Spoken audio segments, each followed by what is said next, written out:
Pre početka klipa samo želim da kažem, ukoliko budete čuli pištanje u pozadini, to mi je alarm koji sam slučajno uključio i sad ne znam kako da ga isključim na telefonu, ali nema veze. Ljudi, ja sam Lazar Vladić, neobičan lik, dobrodošli u novi video na mom kanalu. Danas počinjemo novi serijal, Kako znak pitanja. Taj serijal će biti vama jako zabavan i posvećen je slepim ljudima koji imaju probleme sa korišćenjem nekih stvari, a i vama koji vidite će da vam pomogne. Ja ne vidim, ali mnogo toga znam, tako da ću vam pomoći oko ovoga.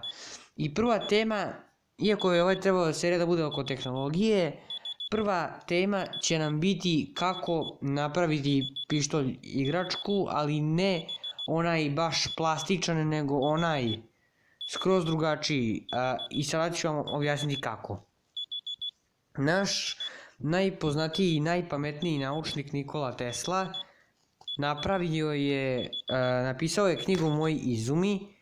Njegov prvi izum bio je igračka pištolj kada je imao 6 ili 7 godina. On kaže da ga je pravio tako što je koristio plastične čepove kao obarače i koristio je, inače ovako, ceo mu je pištolj bio skoro od metala, temperatura vazduha mu je bila na oko 80 stepeni i tako je on napravio taj igračku pištolj.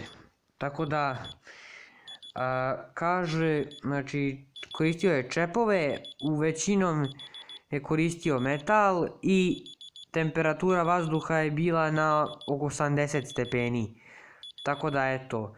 Ovaj video je kratak, sutra izlazi rođendanski specijal, a što se filmskih vesti tiče, nova sezona emisije Dosije, prva epizoda je već izašla na YouTube kanalu Mašan Lekić Official. Ukoliko pratite taj kanal možete da je pogledate. Tako da vidimo se u sljedećem videu. Pozdrav! Naravno, podržite ovaj serijal i ostavite like ukoliko želite nastavak. Vidimo se u sljedećem videu, like i subscribe na moj drugi kanal. Pozdrav!